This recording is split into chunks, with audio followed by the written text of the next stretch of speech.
Câmara, Campinas.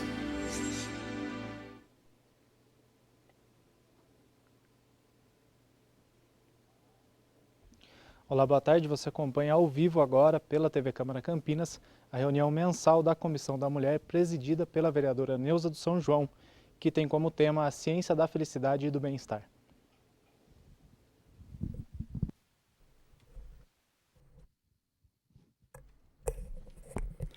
Boa tarde a todos. Agradeço desde já a todos presentes aqui, agradeço a TV Câmara, agradeço os ouvintes, os telespectadores, agradeço também a Camila Tomazelli, é isso, Camila? Isso. Camila Tomazelli, ela é formada em Psicologia Positiva, a ciência da felicidade e do bem-estar. E também o Renato Fonseca, Conselho Tutelar e a Garantia dos Direitos da Criança e Adolescentes. Também a presença aqui da Alessandra Germano, assessora do vereador Marcos Bernadelli. Como hoje a gente temos temas bem importantes, aliás, como sempre, eu já gostaria de dar o início e passando já para Camila Tomazelli, já dá início à sua palestra. Tudo bem? Boa tarde a todos. Meu nome é Camila Tomazelli. Eu agradeço imensamente a vereadora Neuza do São João pela oportunidade e a todos os aqui presentes, todos da Câmara e da TV Câmara. Meu objetivo aqui hoje é compartilhar com vocês um pouco sobre a psicologia positiva, a ciência da felicidade e do bem-estar, e do porquê ela está sendo tão trabalhada, está sendo tão comentada, investigada e utilizada por pessoas, por empresas, por comunidades. Inclusive, a ONU está atenta a isso, e inclusive empresas grandes, indivíduos. Quem tem vontade de conhecer mais sobre a felicidade e o bem-estar, a psicologia positiva está aí para apoiar, né? Então, meu nome é Camila Tomazelli, eu sou Master Coach de formação e tenho especialização na psicologia positiva aplicada ao coaching. Então, vamos começar. A psicologia tradicional, ela basicamente, ela tem o foco de trabalhar para que pessoas que estão infelizes ou apresentam algum distúrbio, né, estão disfuncionais, elas tenham uma melhor qualidade de vida e passem a serem funcionais, consideradas pessoas que estão na média, certo? E isso foi muito bom ao longo dos tempos porque garantiu a cura e o tratamento para inúmeras doenças psíquicas, trazendo maior conforto e bem-estar para as pessoas, né? Agora, a psicologia positiva, né? O que é a psicologia positiva? Por que ela surgiu? Quem que está por trás disso? A psicologia positiva, ela é muito recente. Os primeiros estudos e artigos publicados dela vieram da década de 90, no final da década de 90. Então, é muito recente.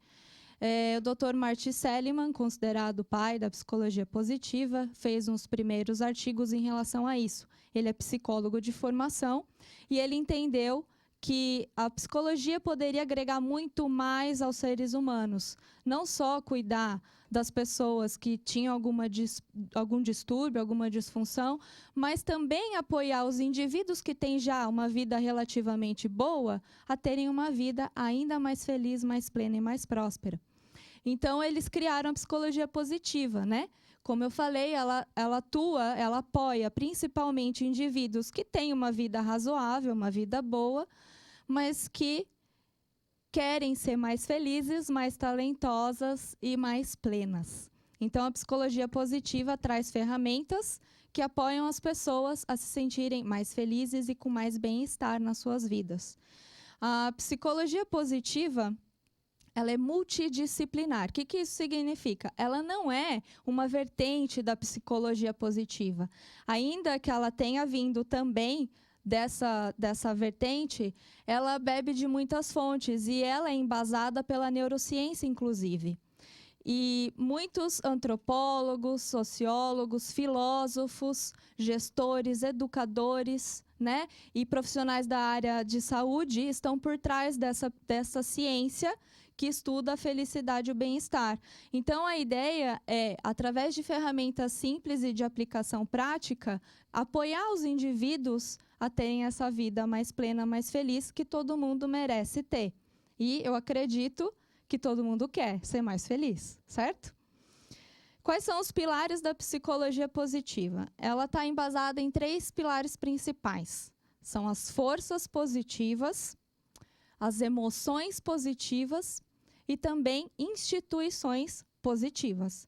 E hoje nós vamos falar brevemente desses 3 pilares. Nós vamos começar com as forças positivas.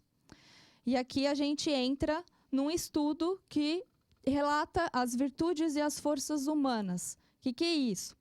O professor Marty Seligman, né, junto com o Chris Peterson, que são 2 professores muito famosos nessa área, eles criaram um manual que traz 6 virtudes universais e 24 forças de caráter. Eles descobriram, estudando diversas culturas, diversas situações socioeconômicas, gênero, idade, vários humanos ao redor do planeta Terra, e eles chegaram à conclusão de que existem 6 virtudes, o que são universais, e dentro dessas virtudes estão distribuídas 24 forças de caráter. O que é isso? São qualidades, são características, são competências que nos definem ou trazem consigo uma qualidade da nossa personalidade, das nossas forças, aquilo que a gente já tem de bom. Então, a ideia é trazer essa informação para que os indivíduos tenham consciência de tudo aquilo que eles já têm de recurso positivo e usar esses recursos de uma forma consciente para que eles tenham mais felicidade, mais bem-estar e consigam, sim, desenvolver seus talentos, né? Então, eu vou apresentar para vocês os 6 grupos de virtudes e as forças de cada um desses grupos. Então, vocês vão ter a oportunidade de tomar um tempo e verificar quais dessas forças vocês identificam em vocês. Quais dessas forças vocês percebem que vocês já utilizam na vida de vocês. Então, o primeiro grupo é da virtude da sabedoria e do conhecimento. E dentro dele nós temos algumas forças, que são a criatividade, a curiosidade, a mente aberta, o amor ao aprendizado e a perspectiva. Talvez vocês já estejam observando algumas dessas forças como naturais para vocês. Então, isso é importante ter isso presente. O próximo conjunto de virtudes é a virtude da coragem, e ela abrange as forças da bravura, da persistência, da integridade e da vitalidade. O terceiro grupo é o grupo da humanidade, a virtude humanidade. E dentro dela a gente reconhece forças como o amor, a bondade e a inteligência social. Estão reconhecendo já um pouquinho algumas forças que você já tem? A justiça é a 4ª virtude, e dentro dela nós temos a cidadania, a equidade e a liderança. O 5º grupo é o grupo da virtude da temperança, e dentro dela nós temos as forças do perdão e da misericórdia, da humildade e da modéstia, da prudência e do autocontrole. O 6º grupo é o grupo da virtude da transcendência. E ele traz para a gente as forças da apreciação da beleza e da excelência, a gratidão, a esperança, o humor e a espiritualidade. E algo bem bacana relacionado a esse estudo, a esse manual de forças e virtudes, é que, feito um teste que existe disponível, você consegue identificar quais são as suas forças de assinatura. O que seriam as forças de assinatura? São aquelas forças, dessas que a gente acabou de ver, que se apresentam de uma forma mais natural para você. Que você percebe que você as utiliza naturalmente na sua vida ou com mais intensidade. Então, é como se elas fossem um perfil da sua personalidade. Elas formam as suas características positivas. E quando a gente usa intencionalmente essas forças, que são consideradas forças de assinatura, nós temos o prazer de desfrutar de uma vida mais plena, mais abundante, de mais realização, de mais bem-estar, de mais felicidade. Vale a pena, certo? Conhecer essas forças e usar elas de maneira consciente. E algumas pessoas perguntam, existe fórmula da felicidade? Existe. A ciência trouxe uma fórmula da felicidade. E eu vou compartilhar ela aqui com vocês. A fórmula da felicidade, ela traz uma informação bastante importante e que muitas vezes nós não nos damos conta. Segundo pesquisadores da neurociência, da psicologia positiva, a felicidade, ela está relacionada com 3 itens principais. Segundo essas pesquisas, a nossa felicidade depende 50% da nossa genética. O que isso significa? Eu tenho ou não predisposição a ser mais feliz em maior ou menor grau.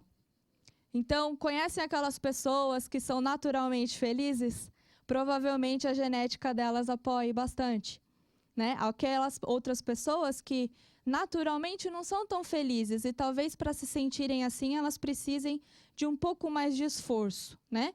Então, essa fórmula vem nos dizer que 50% da nossa felicidade depende da nossa genética, ou seja, não tem o que fazer a respeito.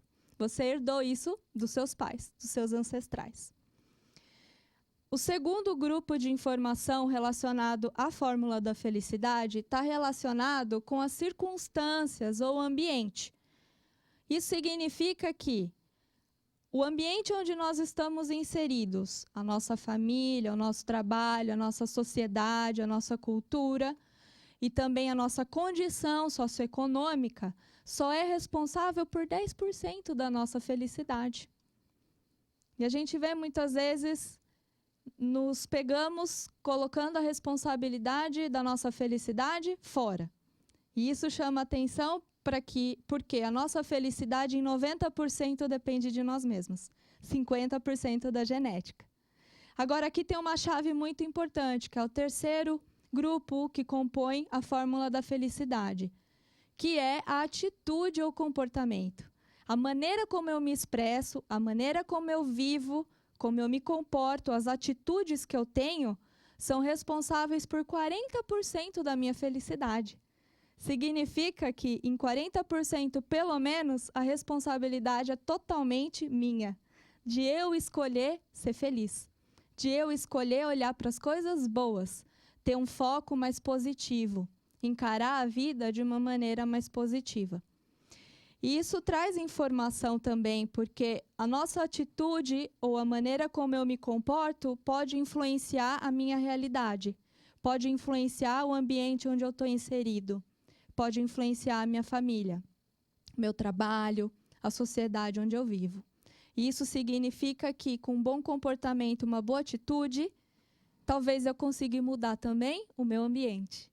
E aí eu tenho pelo menos 50% de chance de ser mais feliz. Legal essa informação, né? Algo que também está relacionado com a felicidade e é o que o grande filósofo grego Aristóteles traz de informação, e essa é uma das bases da psicologia positiva. O Aristóteles falava da vida virtuosa, né? E o Martin Seligman, que é o grande pai da psicologia positiva, ele reforça essa informação, né? De que indivíduos são mais felizes quando eles conseguem equilibrar essas 3 formas de vida que eu já vou apresentar para vocês. Uma delas é a vida prazerosa, que é aquilo que a gente chama de ter. É quando eu conquisto as coisas. Dinheiro, carro, um relacionamento, viagens. São as coisas que me trazem prazer, vamos dizer assim, da vida. Esse é um tipo de vida. E muitas vezes, algumas pessoas acreditam que para serem mais felizes, elas precisam ter mais. O segundo tipo de vida aqui que a gente traz é a vida boa, está relacionada ao fazer, a realizar. Aquelas atividades que nos trazem prazer, nos trazem o senso de realização. Às vezes é tocar um instrumento, fazer artesanato. Muitas pessoas têm isso na atividade física, outras encontram isso no trabalho. Elas se realizam fazendo o que elas fazem, por profissão, cuidando da família. São atividades que nos proporcionam prazer, né? Também, e bem-estar. E o terceiro tipo de vida é o que a gente chama de vida com significado. É o ser. Quando eu sou. Quando as minhas ações vão além de mim. Quando eu estou atento a apoiar algo maior de mim. É o que a gente chama de propósito. Quando eu tenho um propósito maior, minha vida tem mais significado.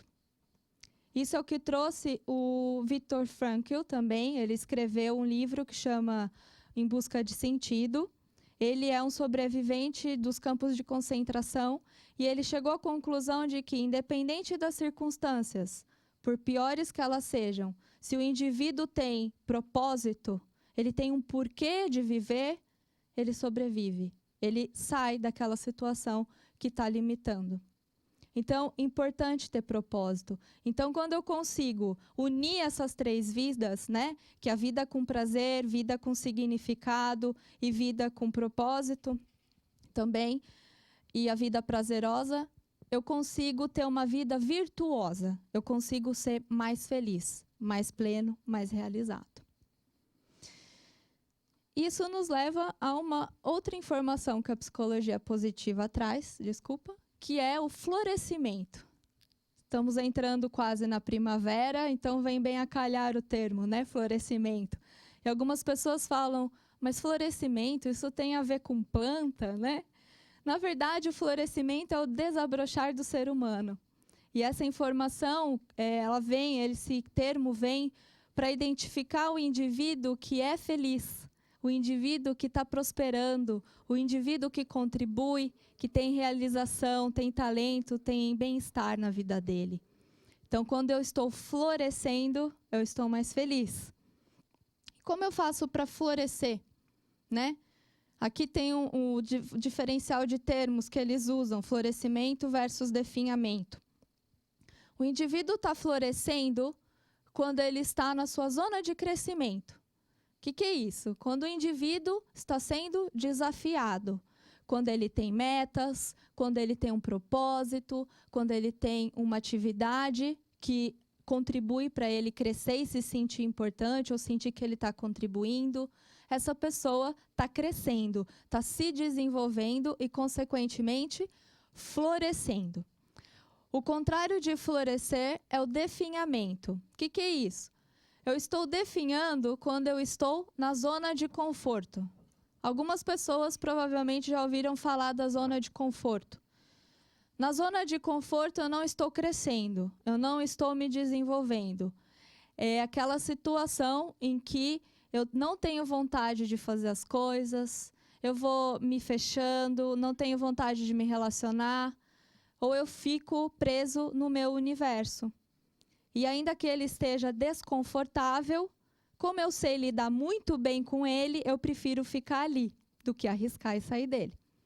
Então, quando as pessoas ficam muito tempo na zona de conforto, elas tendem ao definhamento, ou seja, depois de um tempo, elas começam a se sentir deprimidas. E aí, muitas vezes, as doenças começam a aparecer. Então, a psicologia positiva vem para trazer informações para apoiar os indivíduos a florescerem, a se sentirem mais felizes, mais completos, mais realizados, né? E existem estudos, existem ferramentas e maneiras e projetos de aplicar o florescimento e a psicologia positiva, não só para indivíduos, né, pessoas, mas também em organizações, empresas e também em comunidades. Existe um projeto de florescimento para comunidades, em que, quando é aplicado, a gente faz uma análise no início e no final e sempre é observado um aumento no nível de felicidade e bem-estar daquelas pessoas que estão recebendo a informação. Então, é um conteúdo que vale muito a pena levar felicidade para as pessoas e a informação de que, se elas querem ser felizes, elas podem. Depende bastante delas. E como a gente consegue florescer? A gente floresce em 5 passos principais, que é o que o Dr. Marty Seligman chamou de PERMA, né? E eu já vou explicar para vocês o que é. Para a gente florescer, a gente precisa de emoções positivas. O que é isso? É ter uma química positiva dentro de você, o seu organismo. E eu consigo isso de diversas formas.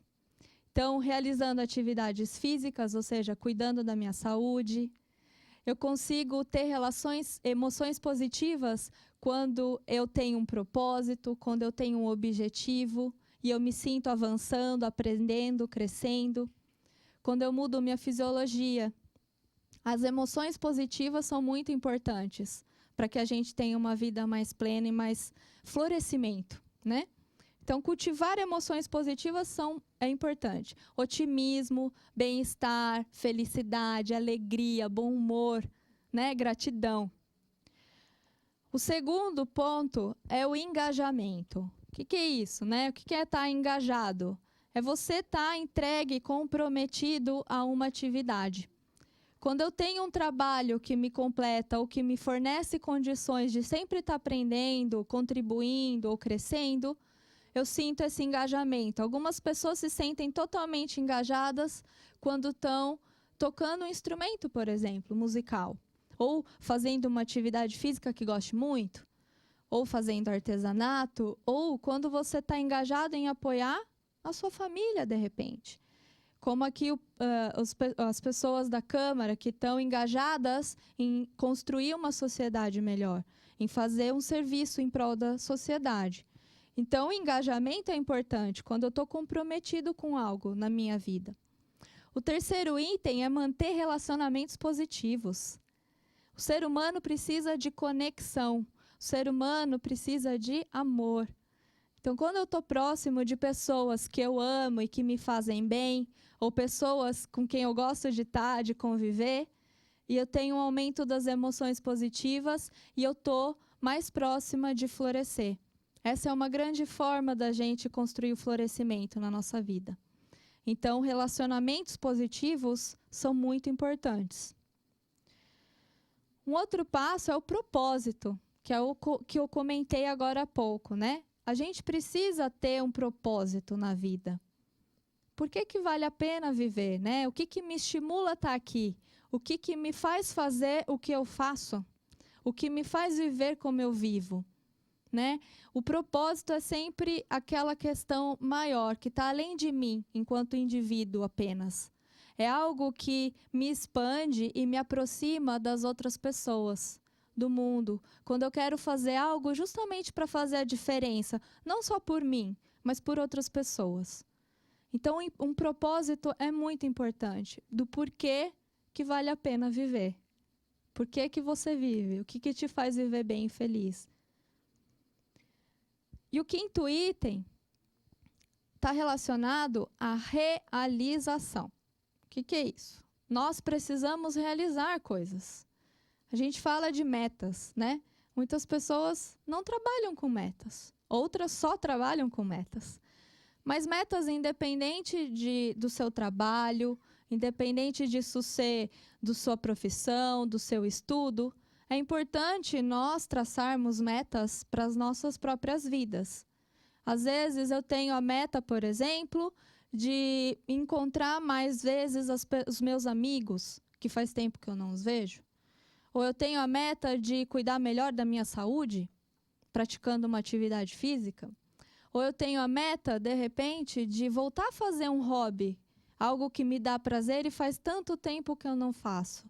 Às vezes é jogar um jogo tipo xadrez, ou então você pode fazer artesanato, tocar um instrumento musical, dançar, passear com alguém, fazer serviço ou um trabalho voluntário. Qual é a sua meta, né? Onde você se vê daqui 1 ano, daqui 5 anos, daqui 10 anos? Muitas vezes nós não paramos para pensar nisso. E talvez pensar em 10 anos seja muito distante da nossa realidade. Mas 1 ano é possível, 1 ano é bem próximo. Ultimamente a gente observa que o tempo passa muito rápido, a gente tem essa sensação. Então 1 ano passa num piscar de olhos. Então se eu consigo traçar uma meta de 1 ano para mim, fica mais palpável, ela está mais perto. E a gente pode traçar metas intermediárias. Um objetivo para daqui 1 mês, de repente, se você quer emagrecer, ou se você quer fazer o seu trabalho com mais excelência, se você quer fazer a diferença na vida de alguém, ou na sua própria vida, é importante ter metas. Então, um convite aqui tenha metas. Porque também quando a gente realiza uma meta, a sensação é muito boa, né? Quando a gente realiza, cumpre um objetivo, é aquela sensação de yes, eu consegui, eu venci, eu bati a minha meta. Isso gera emoção positiva. Isso apoia o florescimento. Isso traz mais felicidade. Porque libera uma química muito positiva no seu organismo. A gente escuta falar às vezes, né, de ocitocina, serotonina, endorfina, esses nomes complicados, são neurotransmissores e hormônios que são considerados a química positiva. O que isso acontece? Quando eu estou engajado, eu estou realizando, eu tenho relações positivas, eu tenho emoções positivas, tenho um propósito, está acontecendo uma descarga de energia positiva dentro de mim.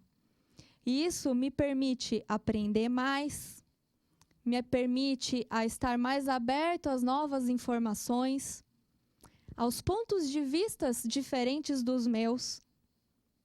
Eu me sinto mais próximo das outras pessoas, mais conectado, né? Eu tenho um senso de realização.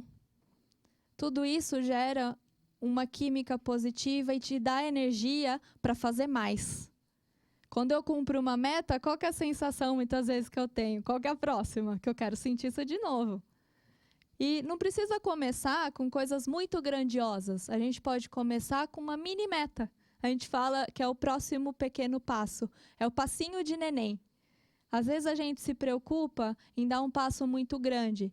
E quando a gente traça uma meta muito longa, muito desafiadora, muitas vezes isso nos limita.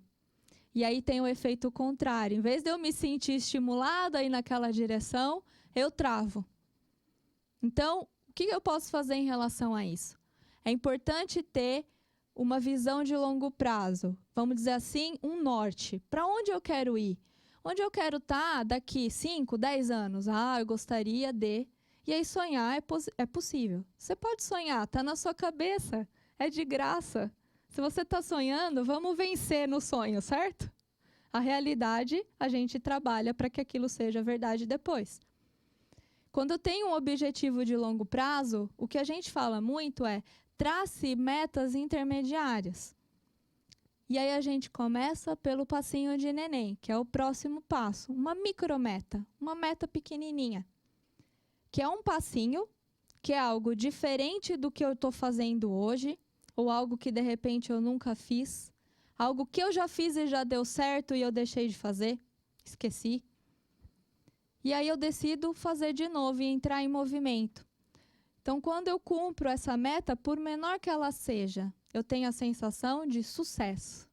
E é aquilo que a gente fala, o sucesso gera sucesso. E gera energia positiva. Então, se a gente quer ter mais sucesso na nossa vida, mais felicidade, mais bem-estar, mais realização, é bacana que a gente trace essas metas e se comprometa com elas, porque elas são importantes para cada um de nós. Vejam, traçar meta é bacana desde que isso também seja importante para você. E às vezes, a princípio, aquela meta do trabalho pode não parecer que faça muito sentido para você. Mas observe, quando você realiza um bom trabalho, ou cumpre a sua meta no trabalho, isso te dá a sensação de dever cumprido e você tem a sensação de estar contribuindo. E isso permite que você vá crescendo, se desafiando, se desenvolvendo.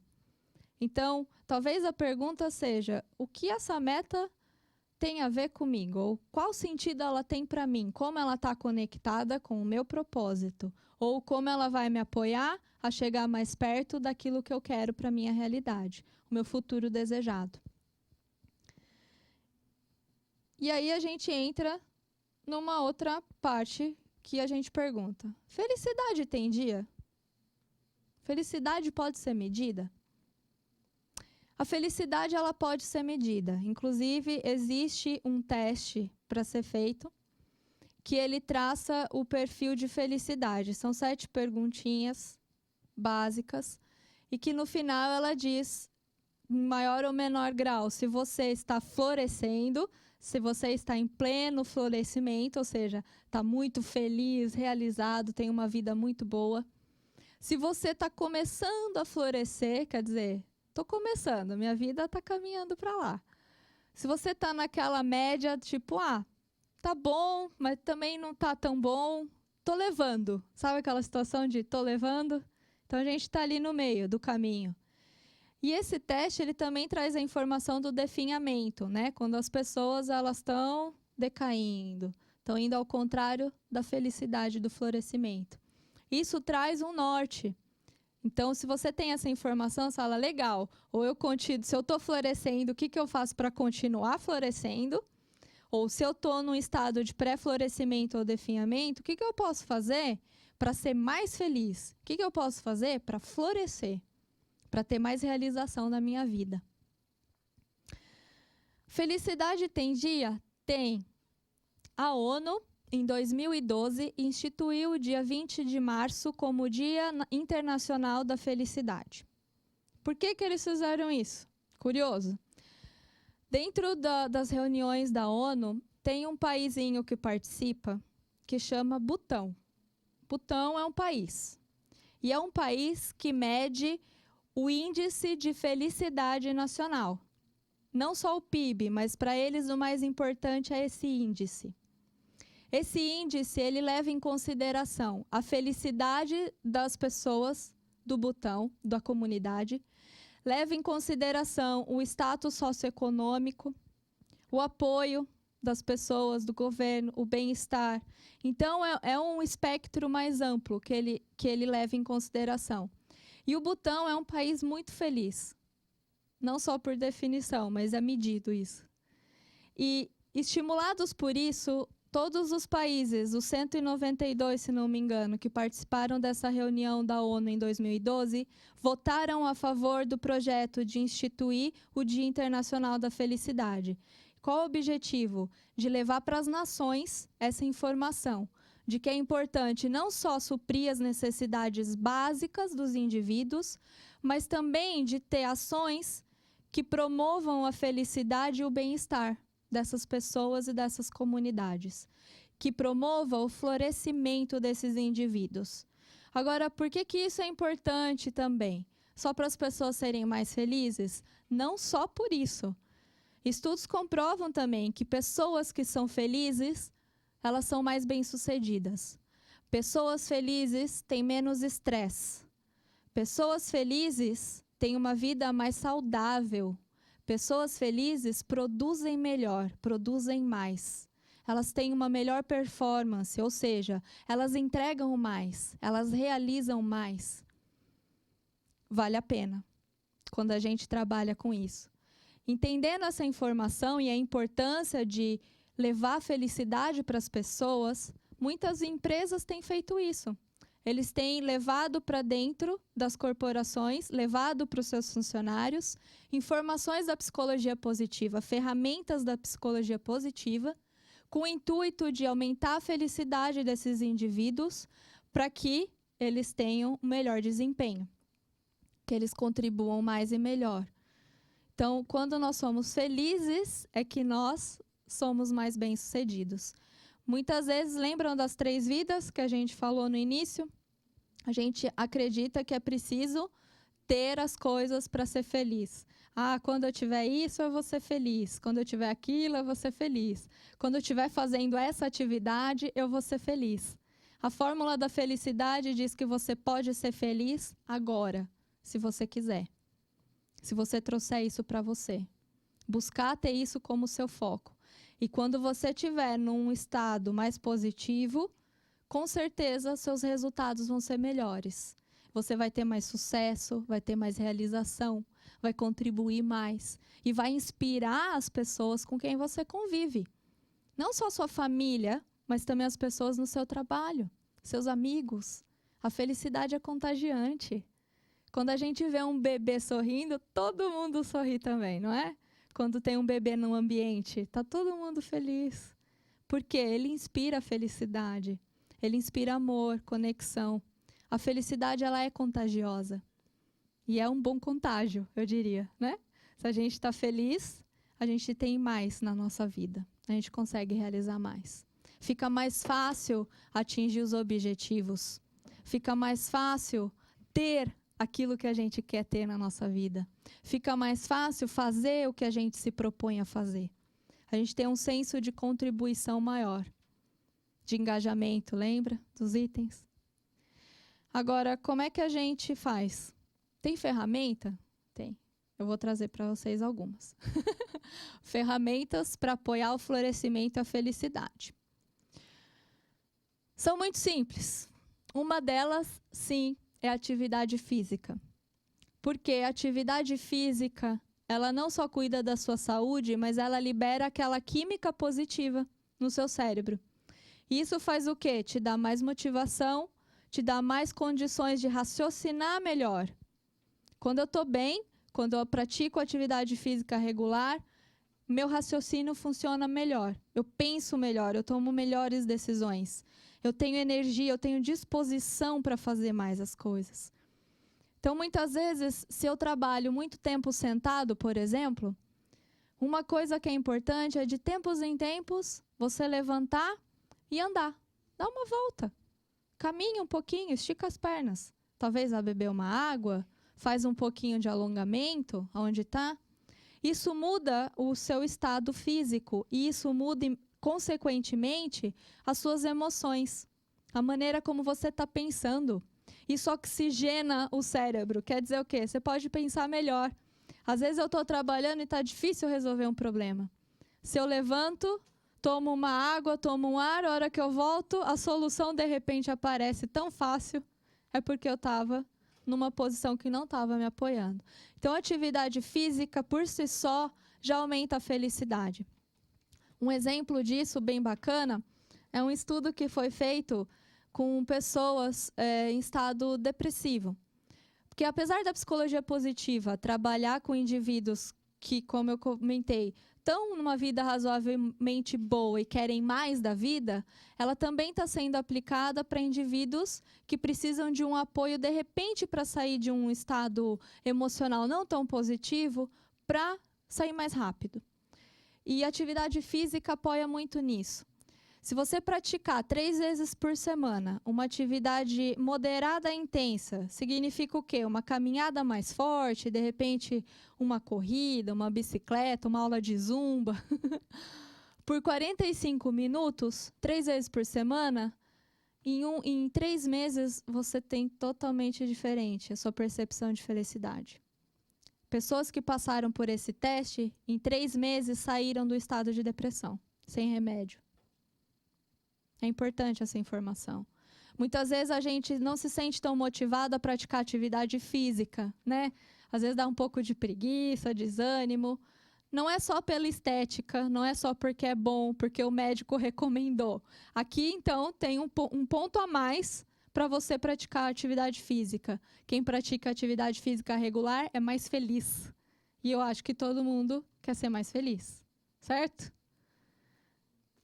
Uma outra ferramenta que é fantástica, é a gratidão. É o exercício da gratidão. Quando eu me sinto grato, quando eu expresso a minha gratidão para alguém, as 2 pessoas se sentem melhores instantaneamente. Isso libera uma energia muito boa, fisicamente, quimicamente falando, né, no nosso cérebro. E se vocês querem ter essa experiência, em um mês, durante um mês, todos os dias, e aí é legal, você pega um caderninho, uma folha de papel, e é importante escrever, tá? Então, pega um caderninho, uma folha de papel em que você possa escrever, um lápis, uma caneta, e todo dia, durante um mês, você escreve 3 coisas pelas quais você se sente grato. Às vezes porque você acordou naquele dia, porque você fez todas as refeições, ou fez uma refeição, porque você teve um lugar onde dormir, porque você tem pessoas com quem contar, porque você tem um trabalho, porque você tem uma família linda e saudável, porque você tem saúde. E vejam, essas 3 coisas podem ser coisas simples, mas também podem ser coisas grandiosas. Às vezes aquele dia foi muito bom, foi especialmente bom. Aconteceu algo muito bom para você. Ou você foi promovido, ou você ganhou um presente, ou o seu filho nasceu. Algo que traga essa sensação de gratidão para você, e você expresse isso escrevendo. Porque quando eu escrevo de verdade com a mão, não é no computador, quando eu escrevo com papel e caneta, eu estou mais presente, e essa sensação de gratidão ela fica mais forte. Então, mantenha esse diário da gratidão por 1 mês, e aí observem quantos vocês estão se sentindo mais felizes do que quando vocês começaram. Isso muda o foco. Você passa a olhar para aquilo que já tem de bom na sua vida. Você passa a olhar para o que já funciona. E às vezes você quer ser grato porque você fez um bom trabalho naquele dia. Ou porque você aprendeu algo novo. Ou porque você percebeu que você foi gentil com as pessoas. E gentileza é uma outra forma de você ter mais felicidade. Quando eu sou gentil, a gentileza é um ato desprovido de egoísmo, vamos dizer assim. Você faz pela outra pessoa, você não está esperando nada em troca. Às vezes é um sorriso que você dá para alguém, um bom dia, dá espaço para a pessoa passar, abre a porta, cede o seu lugar no ônibus para alguém sentar. Um gestinho de gentileza por dia já faz muita diferença. A gente já se sente mais feliz. Vale a pena. Diário da gratidão, importante. Um outro exercício é algo que está sendo muito comentado, principalmente no mundo corporativo, nas empresas. É um termo em inglês que chama mindfulness. Que negócio estranho é esse? O mindfulness, ele é baseado na meditação. É tirar um tempinho no seu dia, às vezes 2 minutos, não precisa mais que isso, para respirar e prestar atenção na respiração. Fechar os olhos e estar um momentinho com você, só com você, para perceber como é que estão minhas emoções, como estão meus pensamentos, como é que foi meu dia. 2 minutinhos, respira. Às vezes a gente se sente atribulado durante o trabalho, ao longo do dia. Se a gente parar 1 minutinho para tomar 3 respirações profundas, a gente já se sente mais calmo.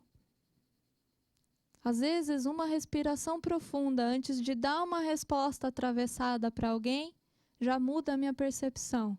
E o resultado, totalmente diferente. Traz autocontrole. Respirar é importante. Ainda que a gente faça isso automaticamente, é o que nos mantém vivos. Respirar conscientemente faz toda a diferença. Porque é um tempo que eu estou tirando para mim. Para cuidar de mim, para observar como é que está. Então, meu pensamento, minha emoção, meu corpo, o que está doendo, o que está incomodando. Ou, de repente, está tudo bem. É um momento para você se conscientizar. E, se for preciso, você tem mais condições de tomar uma decisão e fazer algo diferente. De repente, você sinta, nossa, eu preciso beber água. Ou preciso caminhar um pouquinho. E beber água é importante também. Não só porque é bom para a saúde, mas ela melhora o seu preparo cognitivo. Ou seja, quando eu tomo pelo menos 2 litros de água por dia, meu corpo e meu cérebro funcionam muito melhor. Eu fico de mais bom humor. Água é importante também. Essas são algumas ferramentas, tem muitas outras mais, e são gratuitas, de fácil aplicação. Quem quiser pode fazer, não tem custo, você pode fazer em qualquer lugar, na sua casa, no seu trabalho, no ônibus quando estiver voltando para casa. Você pode fazer. E com certeza elas fazem a diferença. Se vocês querem ter diferença na vida de vocês, se sentirem mais felizes, mais plenos, mais realizados, é só praticar essas ferramentas. Se você escolher uma delas e fazer de verdade, já pode fazer a grande diferença na sua vida. Então, a psicologia positiva, ela vem para nos apoiar a tomarmos consciência das nossas forças, das nossas qualidades e nos dá condições, ferramentas para a gente ser mais feliz. Então, eu agradeço a oportunidade, espero que o tema tenha contribuído para vocês. E, de verdade, a informação está disponível no Google, no Brasil já está sendo bastante pesquisada e usada, psicologia positiva. Se você jogar lá no Google, tem informação. Quem quiser pode entrar em contato com a gente tem prazer de contribuir. E a felicidade depende principalmente de cada um de nós. Então, que possamos ser felizes. Obrigada.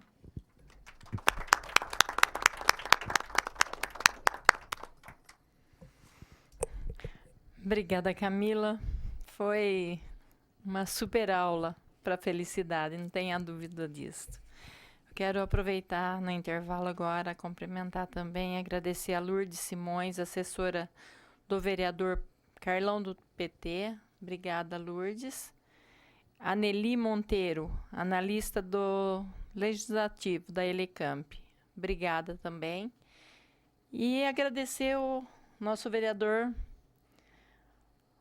o professor Alberto. Obrigada por participar aqui. E passando já a palavra para o nosso amigo do Conselho Tutelar aqui, o Renato Fonseca.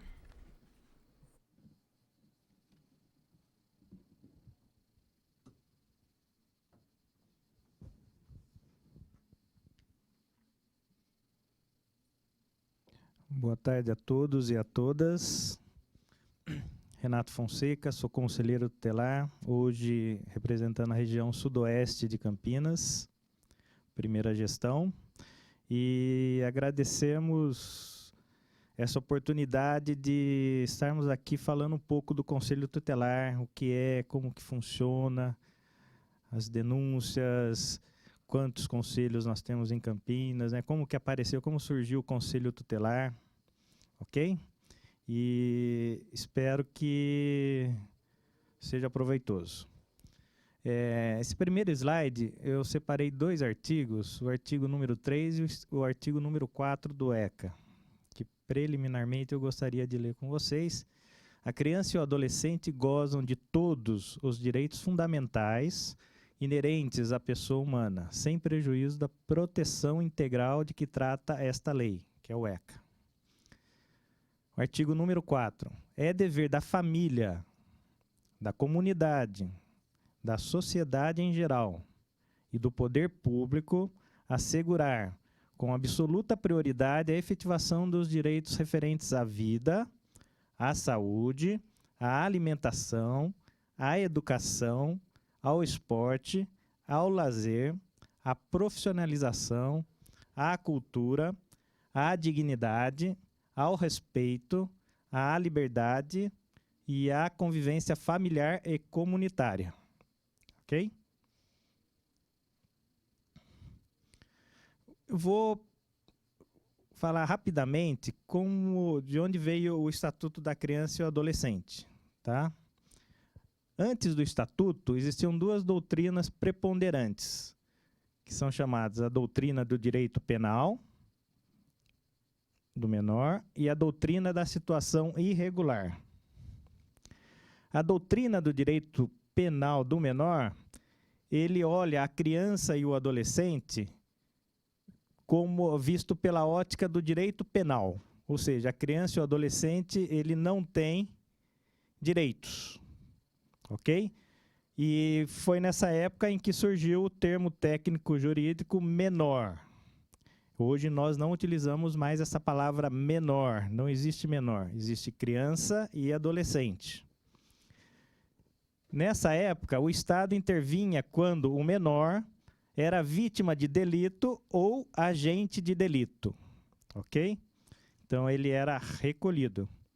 O menor, palavra menor, hoje é um estigma social, forte desaprovação de características ou crenças pessoais, o que leva essa criança ou adolescente à marginalização. A doutrina da situação irregular veio logo em seguida com o Código de Menores, o Código Melo Matos. O artigo 1º, o menor de um ou outro sexo, abandonado ou delinquente que tiver menos de 18 anos de idade, será submetido pela autoridade competente, que é o juiz, às medidas de assistência e proteção contidas neste Código. Então, nesta época, esse instrumento era utilizado como controle social da infância e da adolescência.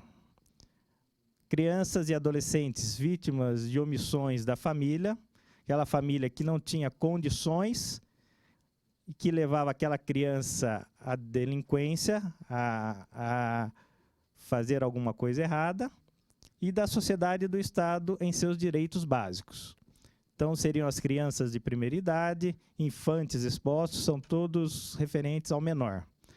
Menores abandonados e menores delinquentes. Quem era a autoridade competente? Existia o juiz de menores. Ele que tratava tudo relacionado à criança e ao adolescente. Em 1948, então, do lado esquerdo aqui, direito, nós temos o quê? Rumo ao Estatuto da Criança e do Adolescente. Como que começou a surgir o Estatuto? Em 1948, teve a Assembleia Geral das Nações Unidas, proclama a Declaração Universal dos Direitos Humanos.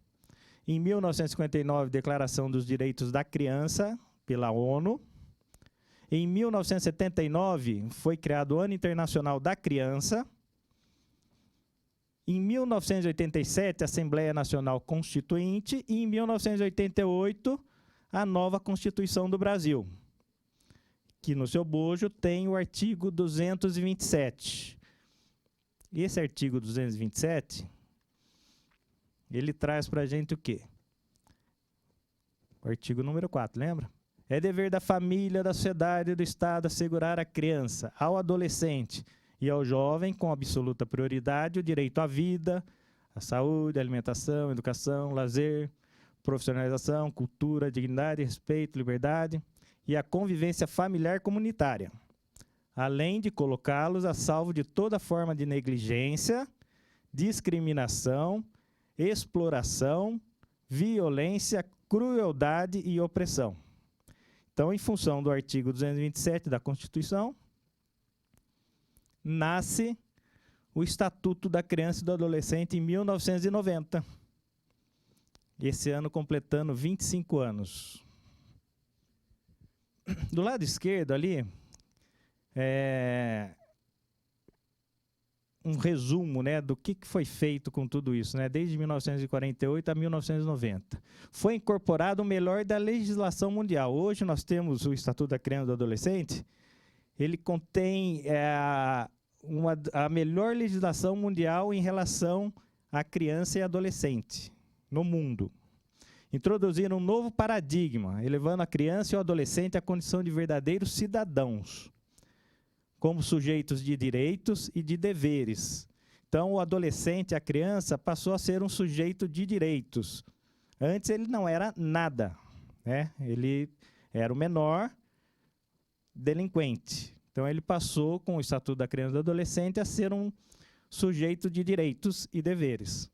A doutrina da proteção integral está fundada em 3 princípios básicos. Crianças e adolescentes como sujeitos de direitos, em peculiar condição de pessoas em desenvolvimento e prioridade absoluta. A criança e o adolescente não são mais objetos da norma jurídica, lá no princípio, mas verdadeiros cidadãos sujeitos de direitos fundamentais. Então surgiu o ECA, o Estatuto da Criança e do Adolescente. E com ele surgiu o quê? O Conselho Tutelar, tá? Então, o que mudou com o ECA, o Estatuto da Criança e do Adolescente? Apareceu o Conselho de Direitos da Criança e do Adolescente, surgiu a Política de Atendimento e surgiu junto o Conselho Tutelar. Então, ele foi criado nesse intuito. Então, aquela figura do juiz tutelar, que existia antigamente, passou para quem? Para o Conselho Tutelar. E nós vamos ver que ele não tem a função jurisdicional, tá?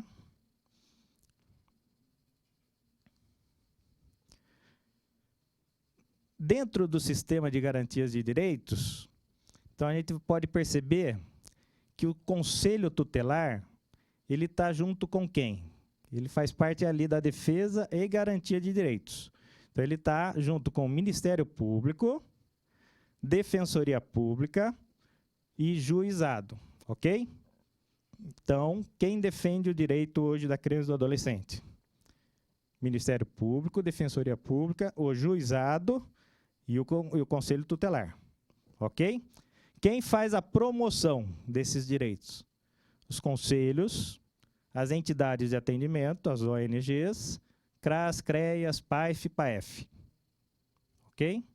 E o controle social, sociedade civil organizada, os fóruns, as organizações e o próprio Ministério Público, que ele está em 2 locais.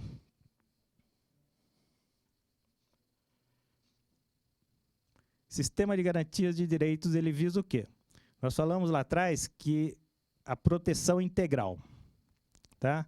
Então, são os direitos fundamentais, que seriam os direitos fundamentais: saúde, vida, né? Esporte, lazer, cultura, proteção especial, a prevenção e políticas sociais públicas. A prioridade absoluta seria o atendimento e socorro, orçamento e os programas e projetos, tá? Para a gente entender um pouco melhor, então esse é o sistema de garantias de direitos da criança e do adolescente, tá? Bem como da família. Então nós vemos que existem várias organizações, tá? Várias partes, né? São várias roldanas, né? Que estão entrelaçadas, né? E elas têm que caminhar junto, né? Porque se uma travar, se uma não andar corretamente, todo o resto para, porque uma depende da outra, tá? Então, não existe, o Conselho Tutelar sozinho não faz nada, como o CMDCA não faz nada, Prefeitura não faz nada, o Ministério Público, o Juiz da Infância e Juventude não faz nada, tá? Sem dinheiro ninguém faz nada, né? Nós precisamos de dinheiro para as políticas públicas. Enfim, então essa rede complexa é o que nós temos hoje em Campinas. Não sei se em todos os municípios tem, mas Campinas ela tem uma rede bem complexa, com os CREAS, os CRAS, o Conselho Tutelar, Juizado. Nós temos 3 juízes da infância, né? 2 juízes da infância, Delegacia Especializada da Infância em Campinas. Então, é uma rede bem complexa. E o Conselho Tutelar faz parte dessa rede, ok? Artigo 131 do ECA. O que é o Conselho Tutelar? O Conselho Tutelar é um órgão autônomo, permanente, ele não é jurisdicional e é encarregado pela sociedade de zelar pelos direitos da criança e do adolescente, ok? Então, quando a gente fala que Conselho Tutelar, de onde veio a palavra conselho? É porque nós trabalhamos num colegiado. Cada Conselho Tutelar é composto de 5 conselheiros, paridade, e nós precisamos de pelo menos 3 para tomar uma decisão colegiada. Então, tudo que é feito no Conselho Tutelar, todas as decisões são colegiadas. São divididas com pelo menos 3 conselheiros, ok? Então, por isso que chama Conselho Tutelar, não é de dar conselho, ok? Tutelar, da palavra tutelar, antigamente tinha o juiz e manteve-se a palavra, que é defender, proteger, é um cargo legal. O Conselho Tutelar é um órgão. Por quê? Porque ele faz parte de um organismo, como nós vimos anteriormente, tá? Junto com o CREAS, com o CRAS, com o Juizado, né, com a Defensoria Pública, o Ministério Público. Ele é autônomo, ou seja, ele toma as decisões independente de qualquer outro órgão. Então, o Conselho Tutelar, ele não precisa pedir autorização para ninguém. Ele toma a decisão, delibera, toma a decisão, e essa decisão só vai ser revista por quem? Pelo juiz. Então, a única autoridade que tem competência para desfazer uma decisão do Conselho Tutelar é o juiz. Ok?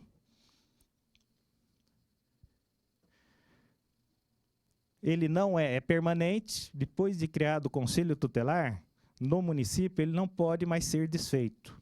Então, a partir do momento que Campinas criou o Conselho Tutelar, a partir daí não pode mais ser desfeito para o resto da vida. Não jurisdicional, porque ele não tem poder de juiz. Então, o Conselho Tutelar não pode dar uma guarda. O Conselho Tutelar não dá guarda. Quem dá guarda é o juiz. Quem destitui o pátrio poder familiar, desculpa, né? Hoje não é mais o pátrio poder, é o poder familiar, é o poder da mãe e do pai. Quem destitui do poder familiar é o juiz. O Conselho Tutelar não destitui o poder familiar, ok? Então, ele não tem o poder de juiz. E ele é encarregado pela sociedade. Quando nós falamos encarregado, ele é escolhido pela sociedade, tá? Nós estamos, nesse momento, num processo de escolha dos conselheiros tutelares de Campinas, que vai ocorrer dia 4 de outubro. E quem escolhe esses conselheiros? É a população de Campinas. Todo mundo que é eleitor de Campinas pode escolher o conselheiro tutelar para representar. Ok? Então, por isso que ele é encarregado pela sociedade. Do quê? Zelar pelos direitos da criança e do adolescente. Hoje, em Campinas, nós temos 4 conselhos tutelares.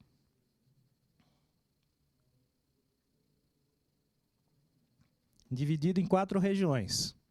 Seria a região sul, a região norte-leste, a região sudoeste e a região norte-noroeste. Cada conselho, como eu disse, são 5 conselheiros, então nós temos 20 conselheiros em Campinas. A partir do ano que vem, 2016, Campinas vai ter o seu 5º conselho tutelar. Então, serão 5 conselhos tutelares divididos nas regiões sul, norte, que antes era junto ali com o leste e noroeste, vai separar, sudoeste e noroeste. Faltou uma, né? Faltou a região leste, desculpa. Então, faltou a região leste. Tá? Sul, norte, sudoeste, noroeste e a leste, que ficava junto com a norte. Ok? A região sudoeste pega tudo, Campos Elíseos para frente, até Vida Nova, Vila Vitória, o Jardim Itatim, Jardim Aeroporto, lá para cima. Campo Belo é a região sul. Do Campo Belo até aqui, o Parque Imperador, aqui para trás, uma região grande. A região noroeste, ela pega ali Campo Grande, Bassoli, pega desde aqui atrás do Covabra, né? Toda essa região, Jardim Londres, Nóbrega. E a região leste, que pega São Marcos, Santa Mônica, o centro da cidade, ok? E agora, norte e leste vai separar, vai ter a região só norte. É pouco, tá, gente? Campinas hoje, em torno de 1.100.000 habitantes, segundo o CONANDA, a resolução do CONANDA, deveria ter em torno de 10 a 12 conselhos tutelares. Tá? O CONANDA ele fala que para cada 100.000 habitantes, eu teria que ter um conselho tutelar. Não é lei, é uma resolução, mas tem um fundamento. Então, nós estamos assim, vai ter mais um conselho, mas ainda falta bastante. Ok? Campinas tem muita demanda.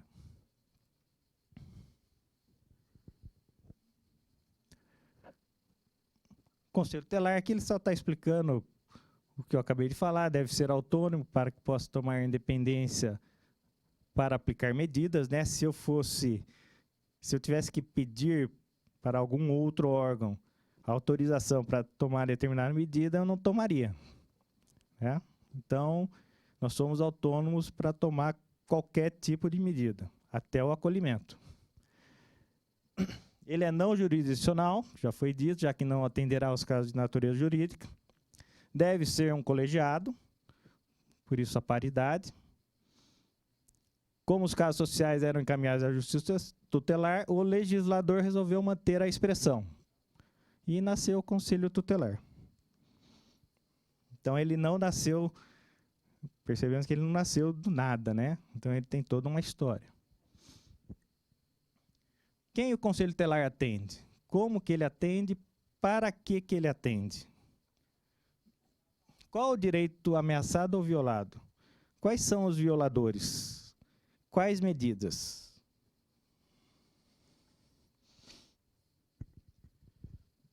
Atribuição do Conselho Tutelar, artigo 136.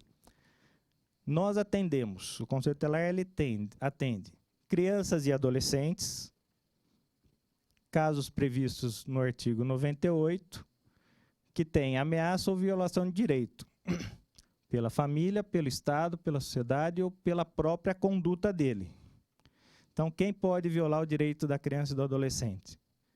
A família, pai, mãe, tio, tia, o irmão, o Estado, a sociedade em que ele está inserido, e ele mesmo pode estar violando o direito dele.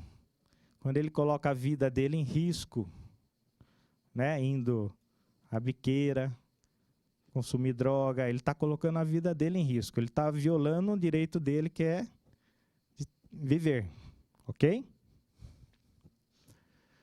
E atende também crianças, casos previstos no artigo 105, quando existe o ato infracional cometido por criança. Tá? Então, o Conselho Tutelar ele não atende o ato infracional cometido por adolescente, a não ser que o juiz encaminhe para aplicar alguma medida que não seja de restrição de liberdade, liberdade assistida, ok? Que nós vamos ver mais para frente. Então, nós atendemos crianças e adolescentes nas suas violações previstas no artigo 98 e as crianças nos casos previstos do ato infracional. Então, criança que pratica ato infracional, roubo, assalto, né? Então, ele vai ser encaminhado ao Conselho Tutelar.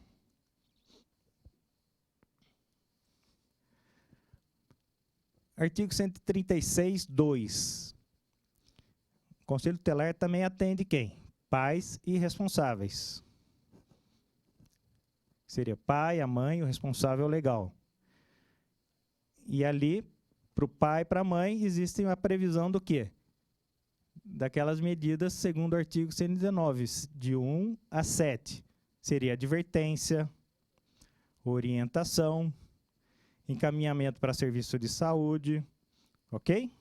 Encaminhamento, se o pai é drogadito ou ele usa álcool, então ele vai ser encaminhado também para ser tratado disso, né? Do álcool, né? No caso, da droga. Enfim, então existem os encaminhamentos aos responsáveis. – 136b, 3A e B. Para que o Conselho Tutelar possa executar a sua atividade, ele vai fazer o quê? Ele vai requisitar serviços. Então, o Conselho Tutelar, ele não é serviço. Ok? O Conselho Tutelar, ele requisita serviço público para poder promover a execução das suas decisões. Então, ele vai requisitar serviço do quê? De saúde, educação, serviço social, previdência, trabalho e segurança. Tá? Então, feito o atendimento, verificada a necessidade, é feita a requisição do serviço. E outra coisa que faz o Conselho Tutelar é representar junto às autoridades judiciárias nos casos de descumprimento injustificado de suas deliberações. Então, ele tem essa atribuição. requisitar serviço, e caso o serviço, né, não seja descumprido injustificadamente, seja pela família, seja pelo órgão que tem que executar o serviço, nós representamos a autoridade. Essa autoridade seria o Ministério Público. Ok? Aí então, nós temos aqui, ó, outras atribuições do Conselho Tutelar. Encaminhar ao Ministério Público notícia de fato que constitua infração administrativa ou penal contra os direitos da criança e adolescente. Encaminhar à autoridade judiciária os casos de sua competência. Então, o pai vai lá com a mãe, né? Queremos mudar a guarda. A guarda está com a mãe, eu quero passar para o pai. É encaminhado para a autoridade competente, que é o juiz. Porque nós não fazemos isso, ok? Para o Ministério Público, foi requisitado um serviço de saúde. Foi requisitada uma vaga em creche. Não foi dada a vaga em creche. Vamos representar a educação. No caso, a prefeitura é representada. Representada para quem? O Ministério Público. Providenciar a medida estabelecida pela autoridade judiciária dentre as previstas. Aqui é naquele caso em que o adolescente de ato infracional ele é encaminhado para o Conselho Tutelar. Então, ele vai... Os mesmos encaminhamentos parecidos com os dos pais. Advertência, orientação, encaminhamento para serviço de saúde, tá? E expedir notificações. É aquele papelzinho que chega na casa da mãe e do pai quando tem alguma coisa errada. O Conselho Tutelar vai notificar a família a estar comparecendo. 99% das notificações é para a família comparecer no Conselho Tutelar. É porque existe alguma coisa a ser verificada, investigada, né? Não é investigação, é uma verificação, tá? Uma denúncia, né? Um relatório de escola, um relatório da saúde. Então, a família vai ser notificada a comparecer no Conselho Tutelar. Outras atribuições. Requisita certidão de nascimento. Muitas crianças chegam lá sem certidão de nascimento, ou perdeu em mau estado de conservação, então nós requisitamos, né, essa certidão gratuitamente. Óbito de criança e adolescente quando necessário. Essa é uma atividade primordial do Conselho Tutelar, que tem sido muito pouco executada, que é assessorar o poder público local, que seria a prefeitura, poder executivo, né, quem executa, na elaboração da proposta orçamentária para os planos e programas de atendimento dos direitos da criança e do adolescente. Então, aí é uma grande importância da Constituição do Conselho Tutelar. Ou seja, ele vai assessorar o poder público onde precisa de mais verba. Saúde, educação infantil, esporte, lazer. Onde, em qual região. Aí você pensa, naquela quantidade de conselhos, Campinas hoje tem 5, se nós tivéssemos 10, 11, nós teríamos um melhor assessoramento ao Poder Executivo. O 10, representar, em nome da pessoa ou da família, contra a violação de direitos previstos no artigo 220. Então, ele tem, por exemplo, a criança precisa de um fonoaudiólogo. A criança está na fila há 2 anos e não consegue o fonoaudiólogo, que é real, tá? Esse dado é real. Então, o Conselho Tutelar vai representar em nome dessa pessoa e dessa família, ok? Representar o Ministério Público para efeito das ações de perda ou suspensão do poder familiar, após esgotadas as possibilidades de manutenção da criança ou do adolescente junto à família natural. Então, depois de feita de todas as tentativas, então você foi lá, você atendeu, orientou, encaminhou a família para o centro de saúde, passar para um psicólogo, mandou para o CRAS, Enfim, então você esgotou todos os seus recursos, arrumou essa vaga na escola, a família não deu conta, né, de cuidar do filho, nós vamos representar o Ministério Público para que seja o quê? Feita a suspensão do poder familiar. Tá? A família vai perder o poder sobre a criança ou adolescente.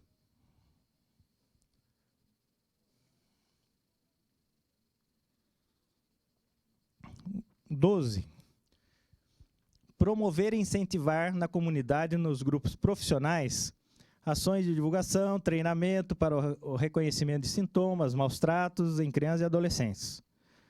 Muito difícil isso acontecer, tá, gente? Porque não tem tempo, a demanda é muito grande e, sinceramente, né, esse item aí nunca fizemos, tá? Essa promoção, nem incentivo. Artigo 136. Se no exercício de suas atribuições o Conselho Tutelar entender necessário o afastamento do convívio familiar, comunicará incontinente fato ao MP, ao Ministério Público, prestando-lhe informações sobre os motivos de tal entendimento e as providências tomadas para orientação, apoio e promoção social da família. Então, de repente, né, precisa tirar essa imagem do Conselho Tutelar que ele tira a criança, tira adolescente da família. O Conselho Tutelar não tira criança e nem adolescente da família. Ponto. O Conselho Tutelar é um órgão que vai zelar por um direito violado. Tá? Essa criança pode sofrer maus tratos, pode ser abusada sexualmente, né? Criança e adolescente. Então, se o conselho entender que deve afastar essa criança do convívio familiar, ele vai avisar o Ministério Público e vai afastar a criança. Ok? Aí você pode perguntar, então vai para o abrigo, vai para acolhimento, né? Não necessariamente. Tá? Hoje, o último recurso utilizado é o acolhimento. Por isso que, no artigo anterior, nós vimos lá, esgotado todos os recursos. Né? Então, você tem o quê? A família não deu conta. Eu vou para a família natural, eu vou para a família extensa. Tio, tia, avô, avó, irmão, irmã, se forem maiores de idade, né?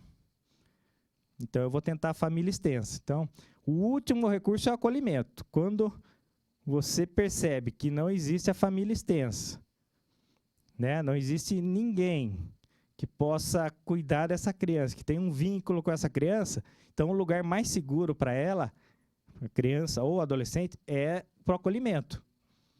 Que nós sabemos que ele vai estar garantida a sua vida, a saúde, ok? Então, isso tudo é feito depois de esgotar todos os recursos.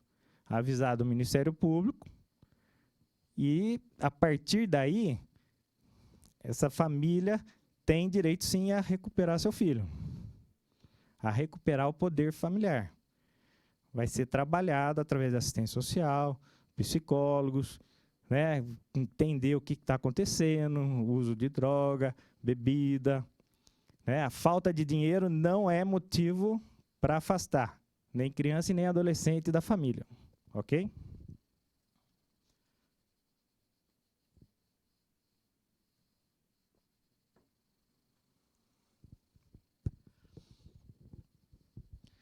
Quais são as interfaces do Conselho? Hoje o Conselho Tutelar, ele conversa com o CMDCA, que é o gestor dos abrigos, do dinheiro, né? Ele que faz a gestão do dinheiro, a CMDCA, o Ministério Público, o Poder Executivo, a Autoridade Judiciária e as entidades de atendimento, que seriam ONGs, ok? Essa é a interface do Conselho Tutelar.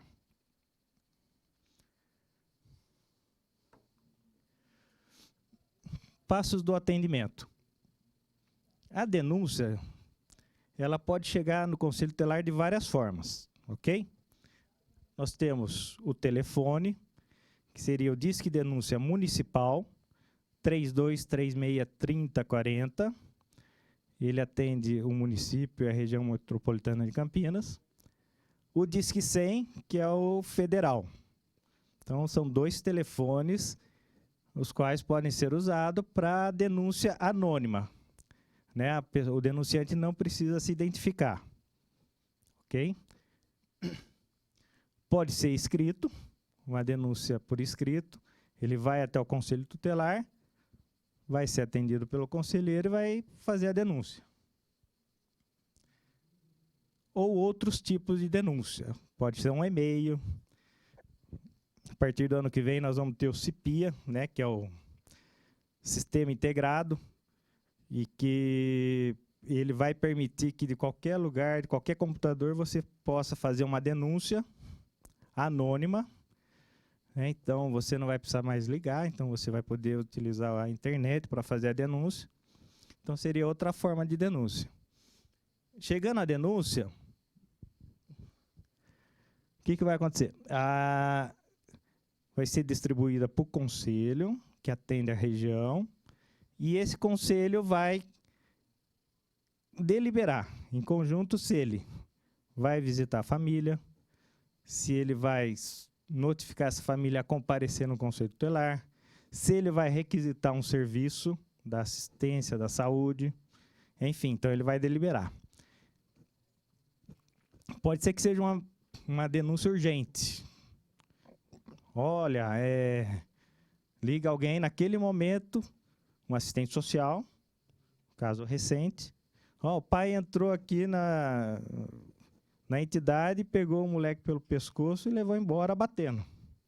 Essa hora ele deve estar morto. Então, você vai ter que tomar uma medida emergencial e rápida. Então, é acionada a polícia ou a guarda municipal. E o conselho é deslocado até o local. Ok? Bom, comprovada a denúncia, essa denúncia pode ser procedente ou improcedente. Então, vai ser verificada se ela ou parcialmente procedente, ok? Em função do que for constatado, vai ser executado. Tá? Estudo de caso. Logo ali, aplicação de medidas emergenciais, estudo de caso. Então, existe o seguinte, a família está sendo atendida pelos serviços, pela assistência, né, pelo CREAS, né, que é o serviço de alta complexidade, quando existe aí o uso, a violência física, a violência doméstica, uso de substância, e demanda um estudo de caso. Então, esse serviço vai chamar todos os órgãos envolvidos, saúde, educação, assistência, conselho tutelar, e através desses estudos de caso, você vai deliberar medidas, ok? Que pode chegar também ao acolhimento da criança e do adolescente. Se é improcedente, esquece, certo? Você registra e esquece a denúncia. Comunica o órgão que ela é improcedente. Você chama a família, por exemplo, que tem muito lá é briga de casal. Então, um quer denunciar o outro. São separados, a criança mora com a mãe ou com o pai, e de repente eu quero desqualificar uma parte. Então, eu vou lá e faço uma denúncia. Então, tem muito disso. É ruim, né, porque você vai ter que notificar a família, você vai ter que verificar, averiguar, né? E, de repente, você descobre que não tem nada, né? Está tudo perfeito.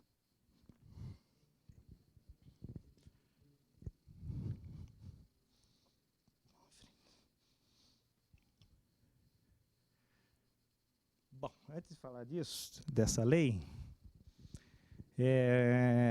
acho que é uma coisa que muita gente pergunta, né?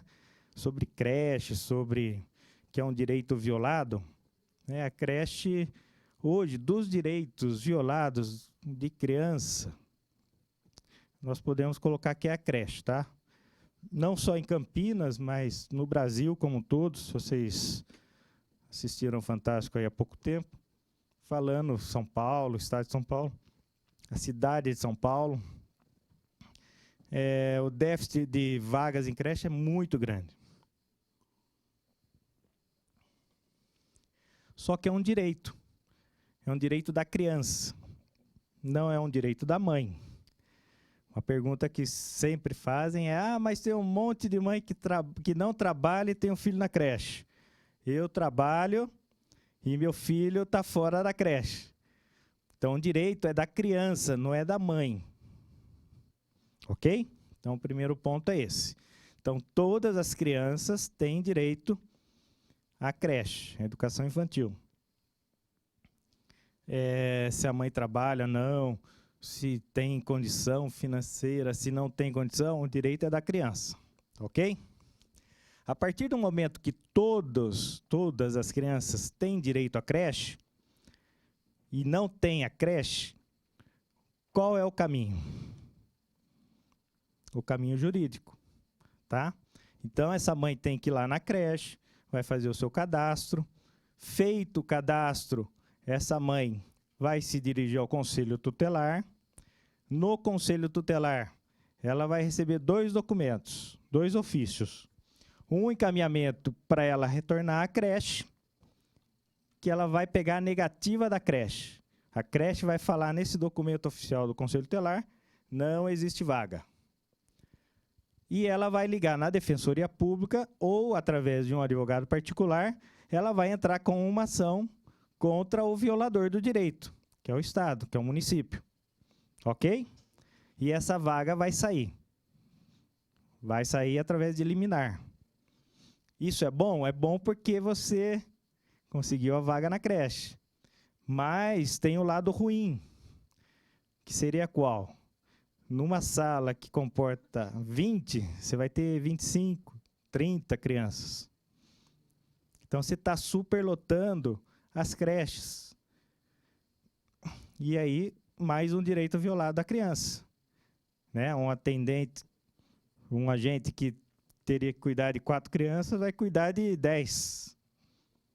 Né? Então, o serviço vai ser ruim, de má qualidade, e os acidentes vão acontecer. Né? Então, para solucionar isso daí, nós temos que ter o quê? Creche. Tem que ser feito creche. Tem que ter vaga em creche. Tá? Mas tem direito. A criança tem direito e a mãe pode recorrer ao Conselho Tutelar. O Conselho Tutelar, eu não coloquei aqui na transparência, mas ele funciona de segunda a sexta, no horário normal, das 8 às 18 horas. Ok? O atendimento espontâneo ao público é de segunda, terça, quinta e sexta-feira. Então, são 4 dias da semana, das 7h30 às 9h30. Então, é o atendimento espontâneo. Então, a mãe vai lá, quer fazer uma reclamação, uma orientação, um pedido, ela vai nesse horário. Segunda, terça, quinta e sexta, das 7h30 às 9h30 da manhã. Quarta-feira não tem atendimento aberto ao público. Apesar de que o Conselho Tutelar ele funciona 24 horas por dia, 7 dias por semana, 365 dias por ano, no esquema de plantão. Então, o Conselho Tutelar não para, ok? Bom, eu separei um artigo aqui que também traz uma série de desconforto, né, que seria a Lei Menino Bernardo. É o artigo 18 do ECA. O que traz essa lei para nós? A criança e o adolescente têm o direito de ser educado e cuidado sem o uso de castigo físico, ok? Ou de tratamento cruel ou degradante como forma de correção, disciplina, educação ou qualquer outro pretexto. Por quem? Pelos pais, pelos integrantes da família ampliada, tio, tia, avô, avó, irmão, irmã, pelos responsáveis, pelos agentes públicos, executores de medidas socioeducativas dentro da Fundação Casa. Isso é muito comum, nós estamos com várias denúncias. Ou por qualquer pessoa encarregada de cuidar deles, na escola, no hospital, centro de saúde. Tratá-los, educá-los ou protegê-los. Parágrafo único. Para os fins desta lei, considera-se. Número 1. O que é um castigo físico? Ação de natureza disciplinar ou punitiva aplicada com o uso de força física sobre a criança ou adolescente, que vai resultar em quê? Em sofrimento físico ou lesão. Então, não pode, é crime. Número 2, tratamento cruel ou degradante. O que seria? Conduta ou forma cruel de tratamento em relação à criança ou adolescente que humilhe ou ameace gravemente ou ridicularize. Tá? Então, essa é a nova lei, que traz aí o nome daquela criança que foi assassinada, o menino Bernardo. Não tem nada a ver com palmada, né? Foi assim chamada aí pela mídia, mas não tem nada a ver com palmada, que você não vê ali palmada, ok? É importante a gente falar o que seria o castigo físico, sofrimento físico e lesão, né? Então, você não pode tratar criança ou adolescente dessa forma. E da mesma maneira, uma maneira humilhante, né? Seu vagabundo, você não presta, né? Na frente dos amigos, da comunidade, da sociedade, dentro de casa, todo mundo ouvindo, o vizinho, né? Ameaçando ou ridicularizando, tá?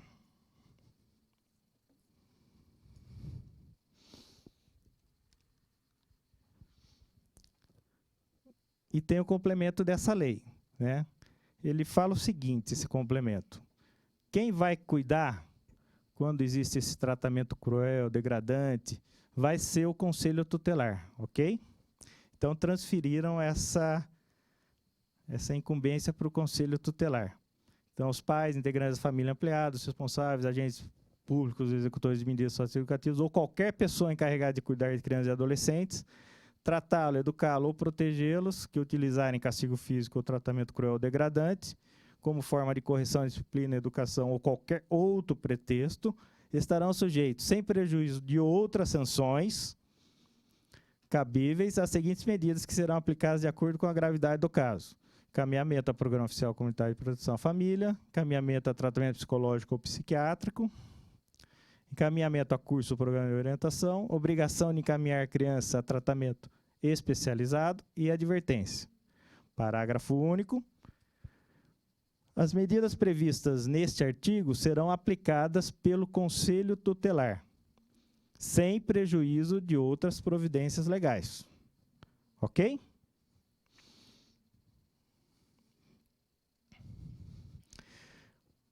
Conselho Tutelar não faz, tá? Isso aqui é muito importante a gente colocar, porque é muito comum pais, mães, avós irem ao Conselho Tutelar, ligarem, inclusive no plantão, esse fim de semana, como exemplo, uma senhora me ligou: meu filho quer sair de casa, eu não vou deixar. Eu quero que venha uma viatura agora aqui. Como assim, né? Mas o senhor não vai vir? Não. E quem que vai impedir ele de sair? A mãe e o pai, né? A mãe e o pai que educa, que ensina, né? Vai ter que conversar, vai ter que negociar. Um adolescente já tem 14, 15 anos, né? Então, ele foi criado dessa forma, né? Então, a família vai ter que, né? Vai ter que negociar com ele, né? Sem usar violência, mas não é papel do Conselho Tutelar. Ele não vai se deslocar até lá para conversar com um adolescente que quer sair de casa e a mãe não quer deixar. Então, isso é muito comum. Então, olha lá. O Conselho Tutelar não faz acordo, estabelecimento de guarda e acompanhar visitas de pais e pensão. Isso aí quem faz é o judiciário. Ah, o pai não paga a pensão da criança. Não deposita, é judiciário, não é conselho tutelar. Ok? Tem que entrar com uma ação.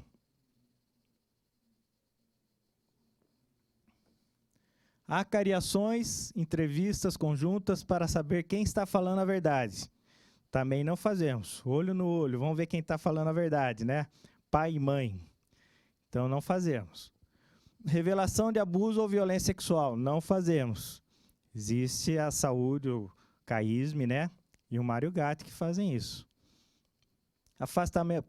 CREAS, né? CREAS também, especializado. Afastamento do agressor do domicílio. Nós não temos poder de afastar ninguém. Nós podemos pedir, requerer, mas não fazemos, tá? Nós não vamos lá e tiramos o agressor. Busca e apreensão de crianças, adolescentes ou pertences do mesmo. Quem faz busca e apreensão é a Justiça, não é o Conselho Tutelar. Nós podemos, como nós vimos lá no parágrafo único, se for necessário, naquele momento a gente delibera que a criança vai ser acolhida. Mas nós não fazemos busca e apreensão, tá?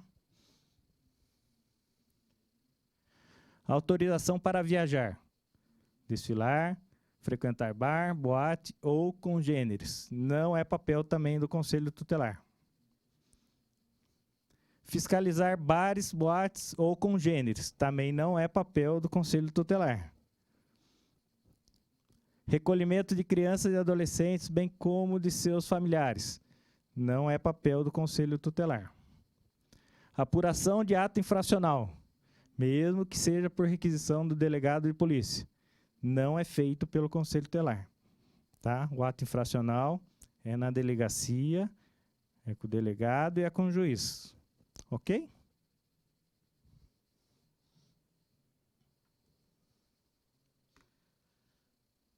Não.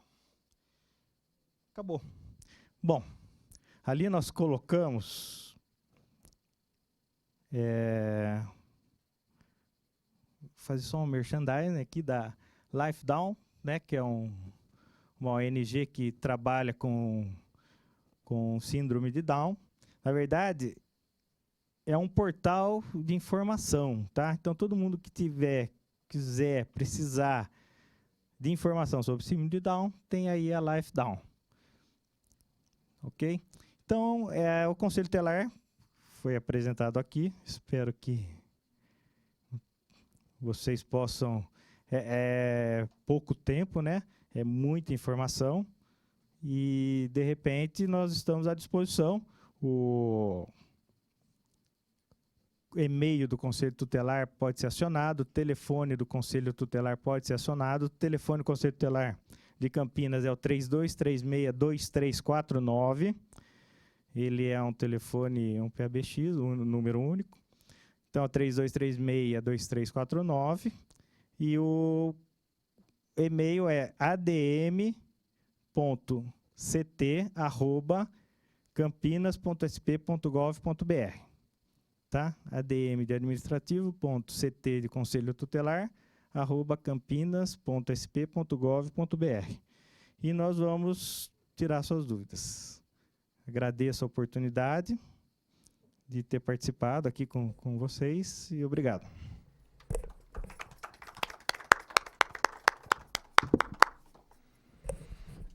Eu que agradeço, Renato. É uma das consequências rotineiras que a gente tem, na verdade. São nossos adolescentes, nossas crianças. E agradeço também a Camila e a parabenizo.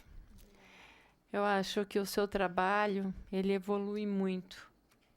Às vezes ele é um tratamento junto até para depressão. Estou errada? É, junto, tá certo. Então, eu venho aqui finalizar essa 7ª reunião da comissão, agradecendo aos palestrantes Camila Tomazelli e ao Renato Fonseca pelo empenho que tiveram com a sessão.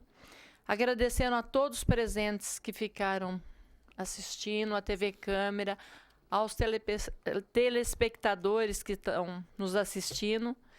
Agradecendo todos da TV Câmara que participaram trabalhando aqui. Meu muito obrigado e uma boa tarde.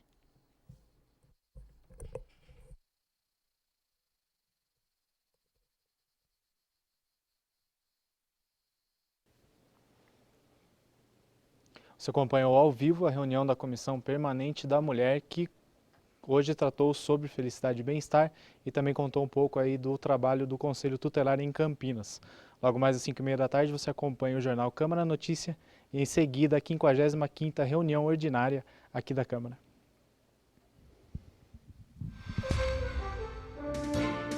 TV Câmara Campinas.